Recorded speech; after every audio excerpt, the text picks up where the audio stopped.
السلام عليكم ورحمة الله وبركاته. وقبل ما نبدأ الكلام نصلي على الحبيب المصطفى عليه أفضل الصلاة والسلام. حفظ جثمانه في كنيسة بروما، ووصل القاهرة ليلا، أين دفن الملك فاروق، وما هي علاقته بالفنانة كاميليا، وهل هو وراء قتلها، وما هو سر كرهه للفنان رشدي أباظة. معلومات وأسرار في حياة الملك فاروق. وإذا عجبكم الفيديو ياريت ما تنسوش دعمونا باللايك والاشتراك وتفعيل الجرس واختيار الكل يصلكم كل جديد، وشاركونا برأيكم واقتراحاتكم في خانة التعليقات. هو آخر ملوك المملكة المصرية وآخر من حكم مصر من الأسرة العلوية. استمر حكمه مدة 16 سنة إلى أن قامت ثورة 23 يوليو، إذ رحل في 18 مارس عام 1965 ميلاديا عن عمرنا هذا 45. توفي الملك فاروق في إيطاليا في 18 مارس عام 1965، وقد أوصى بأن يدفن في مصر في مسجد الرفاعي بجوار أسرته، غير أن الرئيس عبد الناصر لم يكن يسترح لدفن الملك فاروق في القاهرة بحسب الدكتورة لطيفة سالم، وهي أستاذة التاريخ بجامعة بنها، لكنه بالفعل وساطة إسماعيل شيرين صار الملك فاروق وآخر وزير للحربية في العهد الملكي مع الضباط الأحرار وافق ناصر، ولكن ليس في مسجد الرفاعي.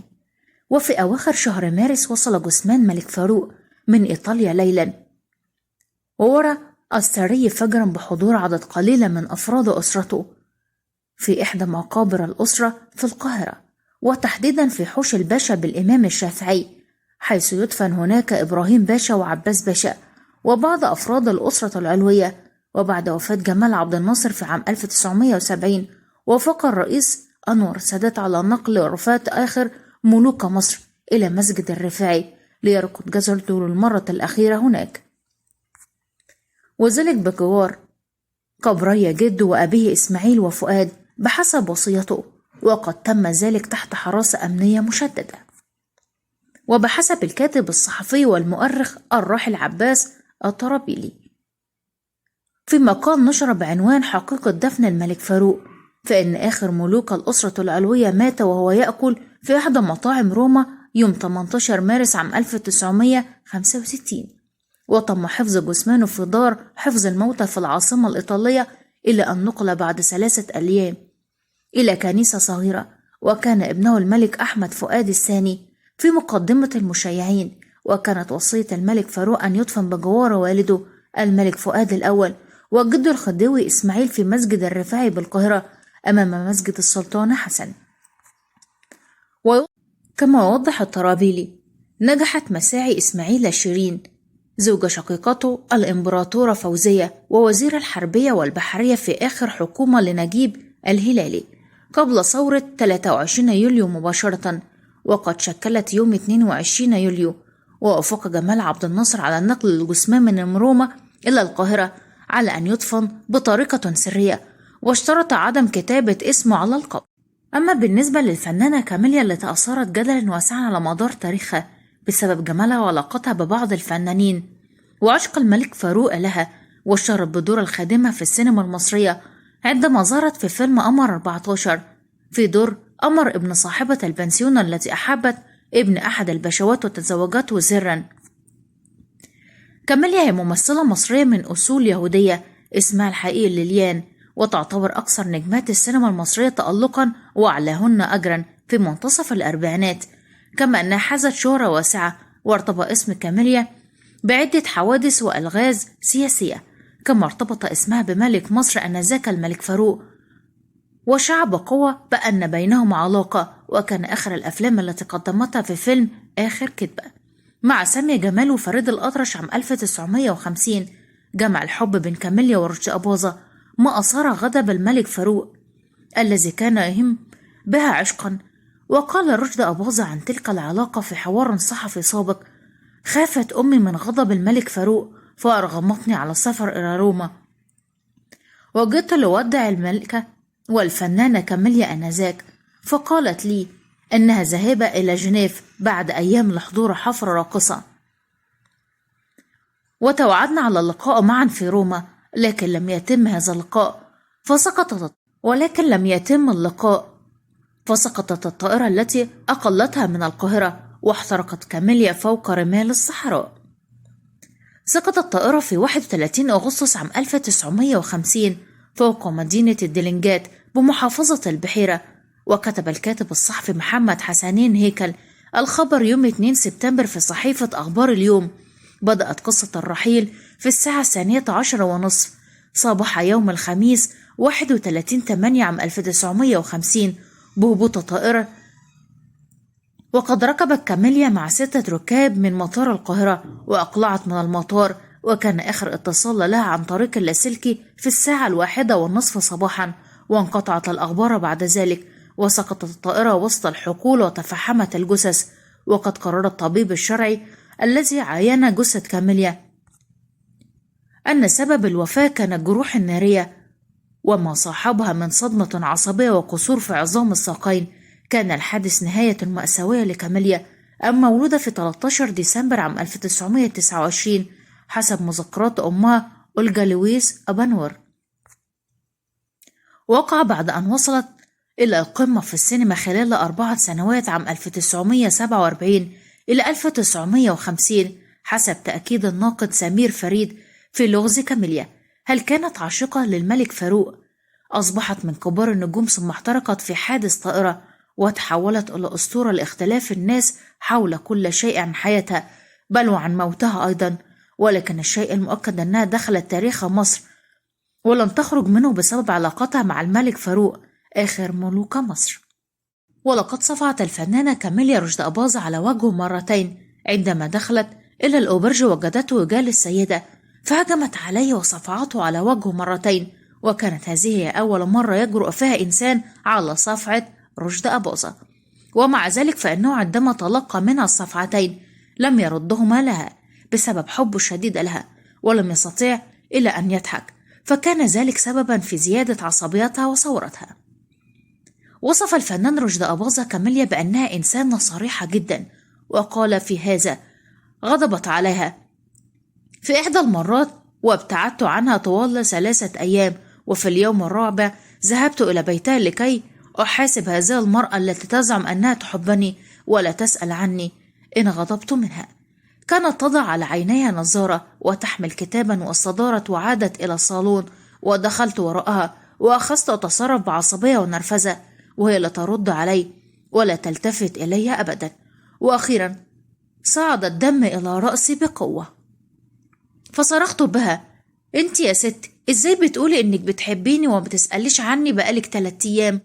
وكان الفنان رشدي أباظة قد تعرف على الفنانة كاميليا وعمره 27 عاما بعد أن جمعتهما كواليس أول فيلم بينهما امرأة من نار. وحسب حواره مع الموعد قال الفنان رشدي أباظة: كان الملك فاروق يهاجمني بالمكالمات التليفونية التي يخفي فيها شخصيته ويهددني بالموت إذا لم أبتعد عن الفنانة كاميليا. أحبها الملك بجنون وزاد حبه لها عندما حملت منه، وتصور أنها ستنجب له ولدا يكون وليا للعهد لأنه كان سيتزوجها رسميا لو أنجبت ولدا. ولكن أما له خبل أنها أجهضت في الشهر السادس وعندما وقعت من فوق ظهر الحصان. وفي تصريحات لمنيرة أباظة شقيقة الفنان رشدي أباظة خلال إحدى الندوات قالت: شقيقي كان مرتبطا عاطفيا بالفنانة كاميليا، وفي هذا التوقيت كان الملك فاروق يحبها وحاول جاهدا إبعاد كاميليا عن رشدي، مؤكدا وجود سر في وفاة كاميليا التي انفجرت بها الطائرة، وكان وقتها رشدي أباظة مسافرا لإيطاليا. ومن القصص الدرامية التي كان طرفها الملك فاروق والمطرب عبد الغني السيد مولودة في 16 يونيو عام 1908 ما حكاه ابنه محمد عبد الغني السيد في حواره معا.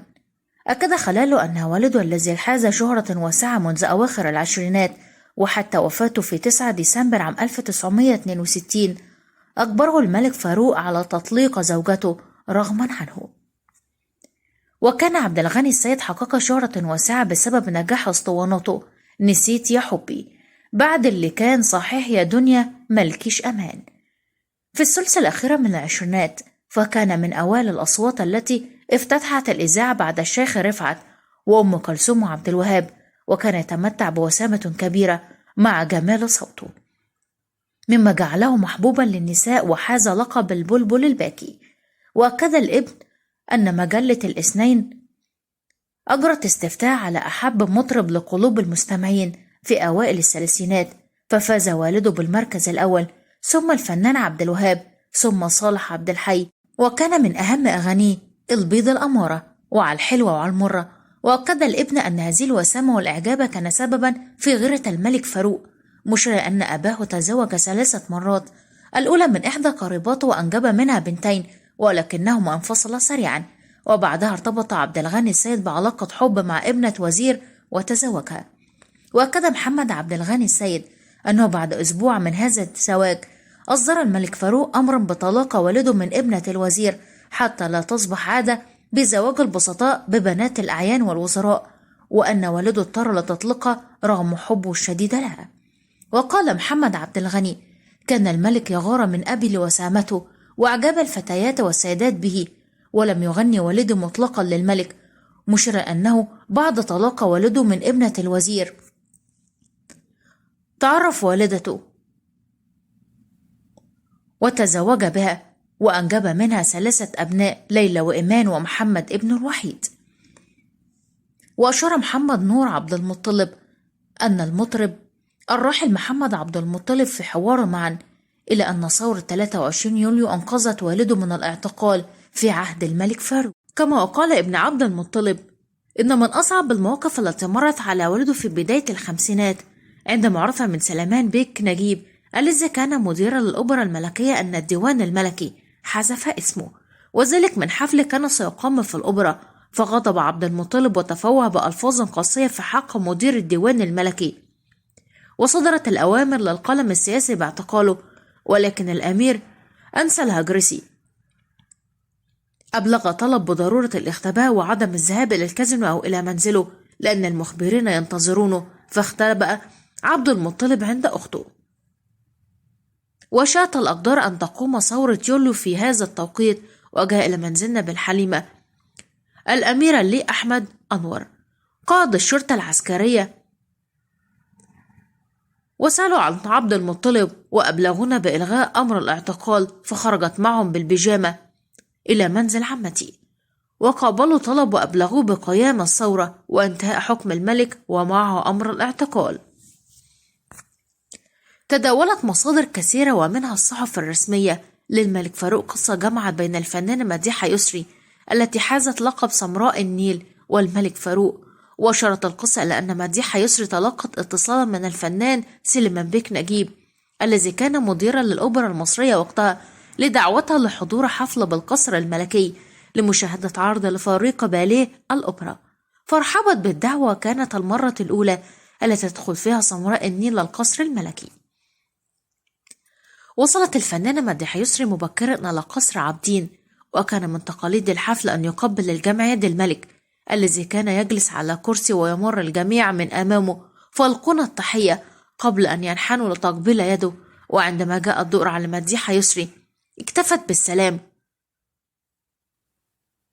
أهلا يا مولانا. ما دفعه لسؤال سليمان نجيب عن اسمها وعملها، فأخبروا أنها مديحة يسري الممثلة الشابة.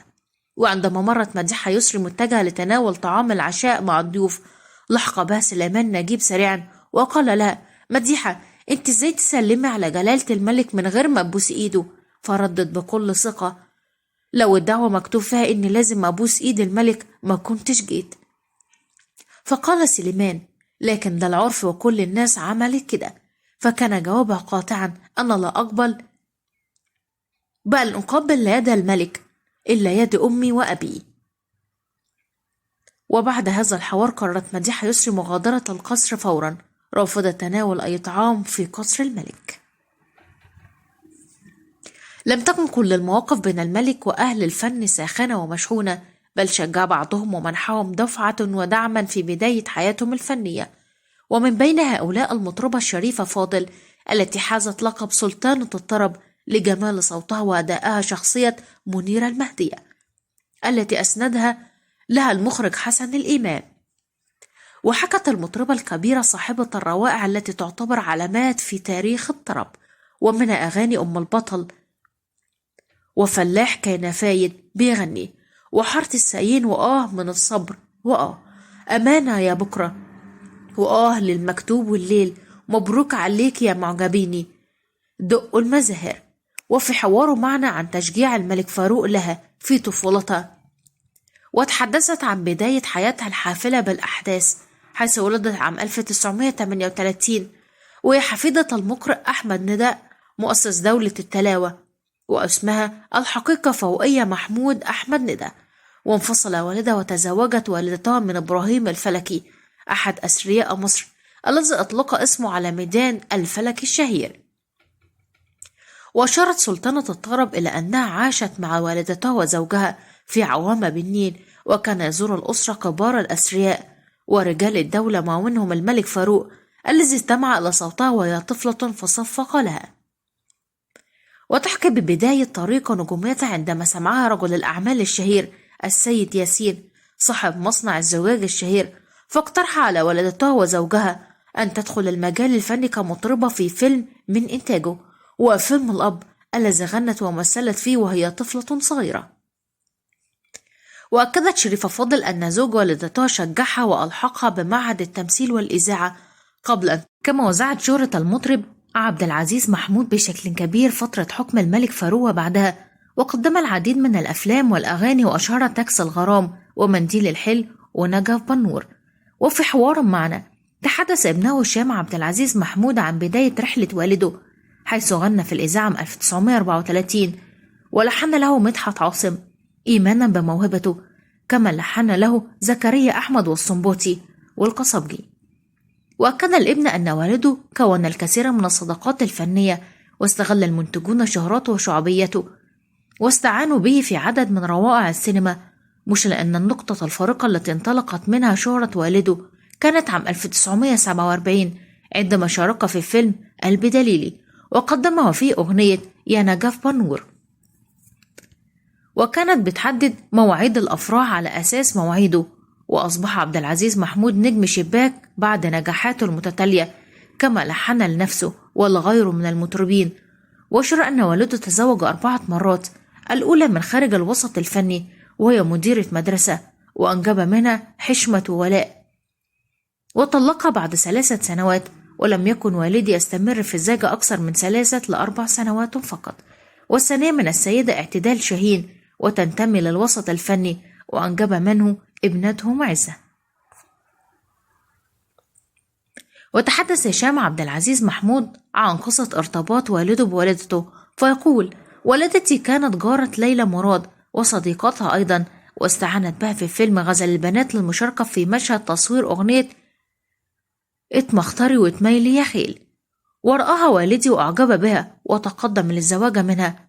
ويشير الابن أن علاقة والده بالملك فاروق قائلا: الملك كان بيحب عبد العزيز محمود جدا، وسمع صوته بعد الضجة الشهرة الواسعة التي حظى بها، ونشأت بينهما علاقة صداقة قوية، وكان يسهران معا. وقتها أرادت والدتي أن تشغل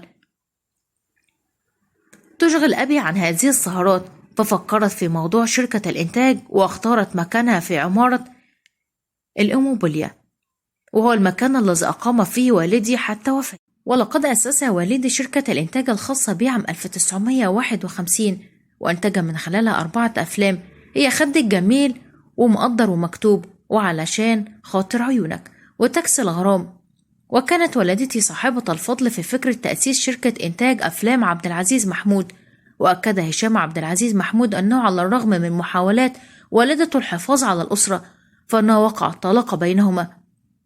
حصلت والدتي على حكم بأكبر نفقة في مصر في هذا الوقت، وهو مبلغ 300 جنيه، وكان أعلى من نفقة الملكة فريدة، لكنها لم تنفذ الحكم. وإذا عجبكم الفيديو يا ريت ما تنسوش تدعمونا باللايك والاشتراك وتفعيل الجرس واختيار الكل يصلكم كل جديد. شاركونا برأيكم واقتراحاتكم في خانة التعليقات.